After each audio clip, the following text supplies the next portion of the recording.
મિત્રો, તો આજે આપણે આવી ગયા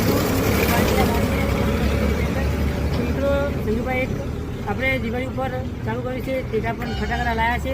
તો ચાલો આપણે સંજુભાઈને પૂછી લઈએ ફટાકડા વિશે કે શું ભાવ હશે અને કેવી રીતે મળી રહેશે. ફટાકડા સંજુભાઈના લાવ્યા છે. તો ચાલો મિત્રો આપણે પૂછીએ સંજુભાઈના કે શું ભાવે ટેકા લાવ્યા શું મળી રહેશે આપણે. તો સંજુભાઈ શું ભાવ મળી રહેશે? તમને વ્યાજબી ભાવે મળી જશે અહીંયા ટેટા, બરાબર? એક વખત વિઝિટ કરજો જરૂરથી.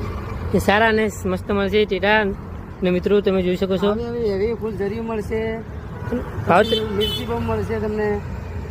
બધી 94 આઈટમ છે આપણી પાસે. 94 આઈટમ તમારે ગમે આઈટમ મળી રહેશે જે જોતી છે. અને તમને વ્યાજબી ભાવ પણ કરી આપવામાં આવશે મિત્રો. તો જલ્દી અહીંયા આવો અને ચામુંડા ભેળ પકોડી સેન્ટર મિત્રો તમે જોઈ શકો છો આપણે સંજુભાઈ જ છે અહીંયા, ત્યાં એની બાજુમાં જ છે આ રાખવામાં આવી છે. લાઈક કરો, શેર કરો, ફોલો કરો. ફોલો કરો. જય માતાજી.